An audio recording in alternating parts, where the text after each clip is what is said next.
بسم اللہ الرحمن الرحیم۔ السلام علیکم ورحمۃ اللہ وبرکاتہ۔ محترم ناظرین، آج میں آپ کے لیے قرآن کریم کی ایسی دو آیات لے کر آیا ہوں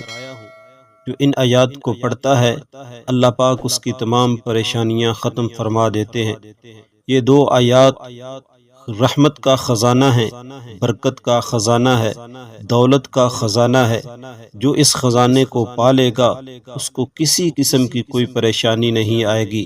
اس کو کسی قسم کا کوئی بھی مسئلہ ہے تو انشاءاللہ وہ منٹوں میں حل ہو جائے گا۔ پیارے دوستو، یہ دو آیات جو میں آپ کے سامنے پیش کرنے لگا ہوں، ان دو آیات کو اللہ پاک نے اپنے پیارے پیغمبر حضور صلی اللہ علیہ وآلہ وسلم کو آسمانوں پر بلا کر یہ دو آیات آپ صلی اللہ علیہ وسلم کو تحفہ میں دی تھی۔ یہ دو آیات ایسی ہیں کہ جو اس کا معمول بنا لے گا، جو اس کا وظیفہ پڑھنا شروع کر دے گا، جو اس کو اپنی زندگی میں لے آئے گا، اللہ پاک اس کی ساری مشکلات کو دور فرما دیں گے۔ اس کے رزق میں برکت آنا شروع ہو جائے گی، اس کا کاروبار چلنا شروع ہو جائے گا، اس کی جو بھی حاجت ہے، جو بھی پریشانی ہے، جو بھی مصیبت ہے، جس بھی تکلیف میں مبتلا ہے، اللہ پاک اس کے تمام مسئلے حل فرما دیں گے، تمام مشکلات کو دور فرما دیں گے۔ پیارے دوستو، آپ نے اس وظیفے کو اللہ پر یقین رکھتے ہوئے کرنا ہے۔ یہ قرآن کریم کی دو آیات کا وظیفہ ہے، اور یہ ایسا مجرب وظیفہ ہے کہ جو ان آیات کو پڑھ کر اللہ رب العزت سے جو بھی مانگے گا، کسی کو گھر چاہیے تو گھر مل جائے گا، کسی کو دکان چاہیے تو دکان مل جائے گی، کسی کے کاروبار میں برکت نہیں ہے تو برکت آ جائے گی، کسی کا کاروبار بند پڑا ہوا ہے، کاروبار میں بندش ہے تو وہ بندش ٹوٹ جائے گی۔ پیارے دوستو، کسی کے گھر میں بے برکتی ہے، لڑائی جھگڑے ہیں، وہ سب ختم ہو جائیں گے۔ تنگ دستی کا عالم ہے، مقروض ہو چکا ہے، اللہ رب العزت کی ذات قرض اتارنے کے تمام اسباب پیدا فرما دیں گے، اور وہاں سے رزق عطا فرمائیں گے جہاں سے وہم و گمان بھی نہیں ہوگا۔ لوگ پوچھیں گے کہ اتنا رزق کہاں سے آ گیا، اتنی دولت کہاں سے آ گئی۔ لوگ آپ کی باتیں کریں گے کہ کل تو اس کے پاس کچھ بھی نہیں تھا، یہ تو لوگوں سے مانگتا تھا، آج یہ خود لوگوں میں بانٹ رہا ہے۔ پیارے دوستو، اللہ پر یقین کرتے ہوئے، اللہ پر بھروسہ رکھتے ہوئے آپ نے ان آیات کا وظیفہ کرنا ہے۔ انشاءاللہ اللہ رب العزت کی ذات غیب سے آپ کی مدد فرمائیں گے، اللہ رب العزت کی ذات ہر طرح سے آپ کی حفاظت فرمائیں گے۔ پیارے دوستو، وقت کو ضائع کیے بغیر وظیفے کی طرف چلتے ہیں، لیکن اس سے پہلے آپ سے ایک گزارش ہے کہ اگر آپ نے ابھی تک ہمارے چینل کو سبسکرائب نہیں کیا تو خدا را ہمارے چینل کو بھی سبسکرائب کر لیں، کیونکہ ایسے بہت سے وظائف، بہت سے اعمال ہم آپ کی خدمت میں لے کر آتے رہتے ہیں۔ پیارے دوستو، وظیفے کا آغاز کرنے سے پہلے آپ نے ایک کام کرنا ہے کہ 2 رکعت نماز صلاۃ الحاجت کی پڑھنی ہے، کیونکہ یہ حضور صلی اللہ علیہ وسلم کا معمول تھا۔ آپ صلی اللہ علیہ وسلم کی ذات مبارکہ کو جب بھی کوئی پریشانی ہوتی، جب بھی کوئی حاجت ہوتی، جب بھی کسی چیز کی ضرورت ہوتی، تو آپ صلی اللہ علیہ وآلہ وسلم پہلے 2 رکعت نماز صلاۃ الحاجت کی پڑھتے، پھر اس کے بعد اللہ رب العزت سے مانگتے، جو بھی مانگنا ہوتا وہ مانگتے، اللہ رب العزت کی ذات عطا فرماتے۔ تو آپ نے بھی سب سے پہلے 2 رکعت نماز صلاۃ الحاجت کی پڑھنی ہے، اور اس کے بعد آپ نے اسی جگہ پر بیٹھ کر ایک بار اعوذ باللہ من الشیطان الرجیم بسم اللہ الرحمن الرحیم پڑھ کر پیارے دوستو آپ نے وظیفے کا آغاز کرنا ہے۔ اور سب سے پہلے آپ نے حضور صلی اللہ علیہ وسلم کی ذات مبارکہ پر درود پاک پڑھنا ہے۔ درود پاک آپ کوئی سا بھی پڑھ سکتے ہیں، لیکن میں آپ سے یہی کہوں گا کہ آپ نے نماز والا درود شریف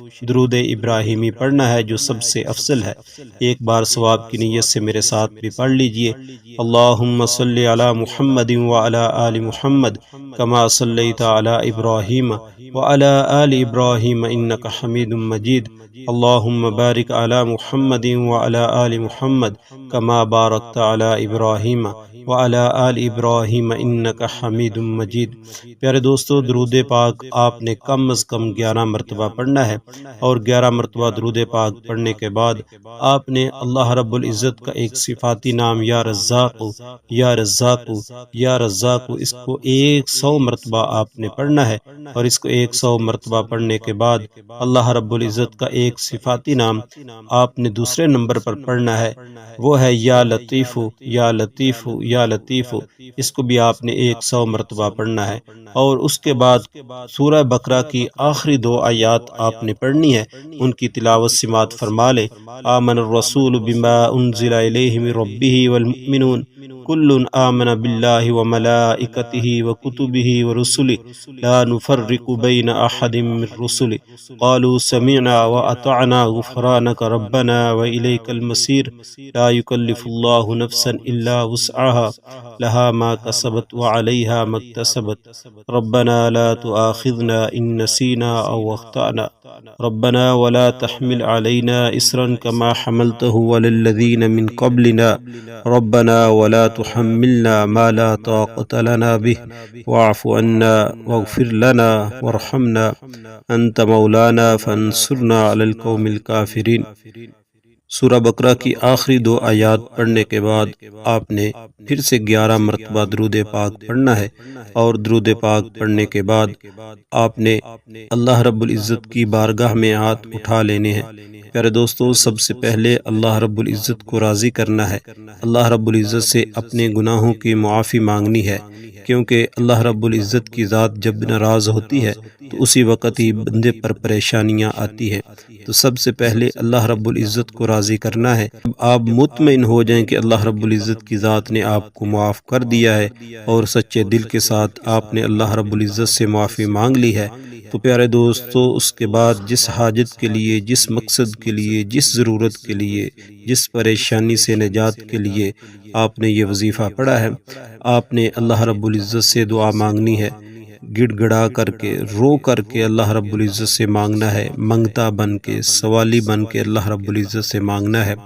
جس یقین کے ساتھ آپ اللہ رب العزت سے مانگیں گے، اللہ رب العزت کی ذات اسی حساب سے آپ کو عطا فرمائیں گے۔ پیارے دوستو، ایک بات یاد رکھیے گا کہ اللہ رب العزت کی ذات سے جب بھی مانگنا ہے اس کی شان کے مطابق مانگنا ہے، اپنی ضرورت کے مطابق نہیں مانگنا، کیونکہ اللہ رب العزت کی ذات ساری کائنات کے خزانے اپنے پاس رکھتی ہے، اور ساری کائنات کے لوگوں کو رزق دینے والی ذات ایک اللہ رب العزت کی ذات ہے۔ پیارے دوستو، اللہ رب العزت کی ذات سے دعا ہے کہ اللہ رب العزت کی ذات میرا سنانا، آپ کو سننا اپنی بارگاہ میں قبول و منظور فرمائے۔ رزق میں برکت اور وسعت کے لیے اللہ تعالیٰ کے 99 ناموں میں سے کوئی سا بھی ایک نام کمنٹ میں ضرور شیئر کیجیے گا۔ اللہ تعالیٰ ہم سب کا حامی و ناصر ہو، آمین یا رب العالمین۔